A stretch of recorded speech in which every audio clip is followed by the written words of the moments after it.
Hi, this is Steph from Primary Care Online. Today is 6th of March. We're going to share full screen with you now to show you how you can help inform your patients about the new NHS Wales app and the best way to do that on your practice website.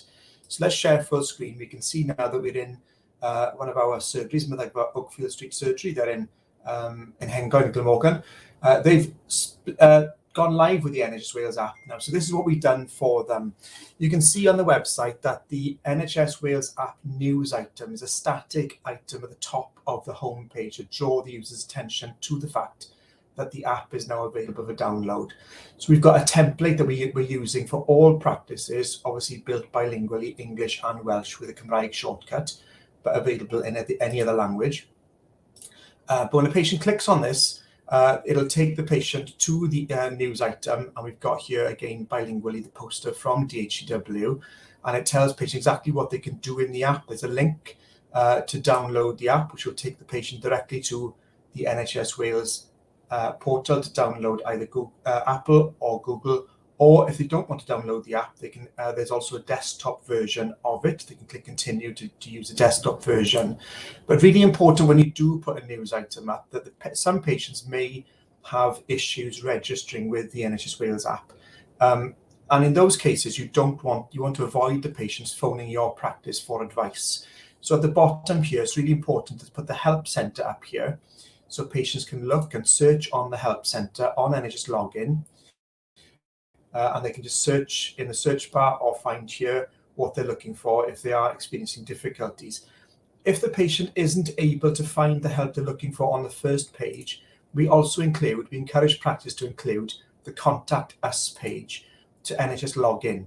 So this will allow the patients to fill in their name, email address, what issues they're having, and submit their query directly to NHS login.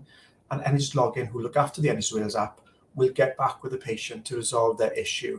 So to avoid patients phoning you guys in practice, we do recommend that you put this news item up with both of these links. So that's the first thing we would do. And again, you can put this as a static news item on your homepage. Secondly, you need to update the order repeat medication page. So we will do this for you automatically. So when patients click on order repeat medication, you've got a message here to say how long it takes to process scripts. But again, we put a link to the NHS Wales app, a download link, the Help Centre first page, and again, the Contact Us page if patients can't get help on the first page. Really important to include this as much as you possibly can throughout your website, so to avoid patients phoning you. Now, secondly, some patients are not able to register for the NHS Wales app if they're under 16 or if they're a carer. If they care for somebody and they're not, and they through My Health Online, they were ordering medication on behalf of the person they care for, they can no longer do that. So to alleviate this issue, we've built a secured form for patients to use, and you can put that onto your website. It's a secured form. It allows patients then who can't get access to the NHS Wales app, again, to avoid phone calls coming into practice. These patients can submit a request for repeat medication list, and they have to list the medication name, strength, dose, and quantity. These fields are mandatory.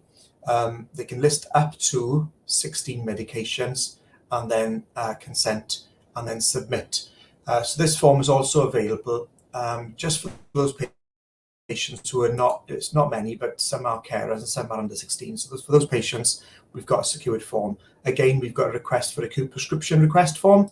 Again, patients can click on this and submit the request for an acute prescription and the reason for it, and can upload a discharge medication summary if they've had that from the hospital.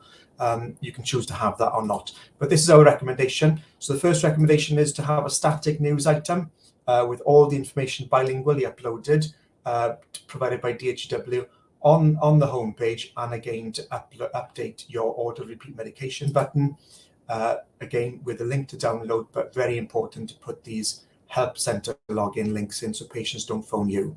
Okay, secondly, we've got some new admin forms. We're going to go now to Meddygfa Padarn Surgery, who are in Aberystwyth, and the practice manager there sent us some new forms they wanted built. So we built these as bespoke forms for them.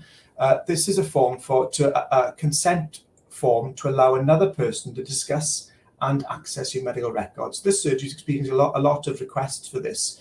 So to alleviate the pressure at the counter or on the phone, we've built this bespoke form that patients can complete and then submit with the patient's signature and authorization, and then that's coded to Vision or EMIS as soon as that comes in. Another one is consent form to collect items and documents on behalf of a patient. So again, this is another form where the patient gives their consent for prescriptions, Med3, or documents being provided to me by the practice to be submitted or to be collected by another patient. This is a template now. It's free to use across Wales. So if you wanted to use this on your practice website, then please do let us know. We can upload this to your admin queries page, and it can be allocated and directed to any email address within your practice.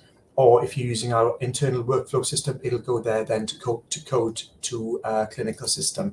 Finally, we'd like to show you the self-help hub that we built for practices. So this is a self-help hub which brings together all the services offered in the locality by your health board and national services. So let's click on the self-help hub, and it tells patients, please, this is a self-help hub, please use this instead of just phoning the surgery.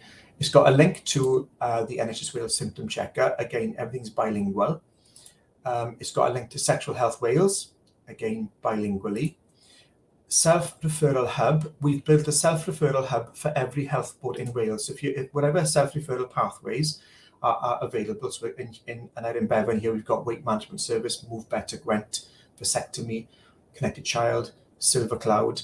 Whenever a patient clicks on this, it'll take the patient then to the information held behind that regarding, in this case, the weight management service. So again, we put this front and center. Let's go back to here. Sore throat test and treat. This is available within the locality in Erin Bevan. Mental health hub and healthy behaviours, education programme patients, common ailments, NHS 111, and in this case, in Erin Bevan, we've got the Gwent Health Guide, which links patients to a plethora of resources available in the Gwent locality.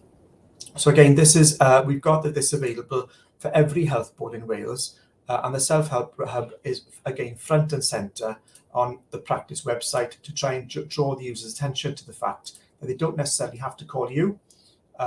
They can use the self-help hub to find information. It brings everything into one place for patients. This is in addition to all the other resources we have on the website regarding mental health 111, promoting healthy behaviours to help with the QI project, etc.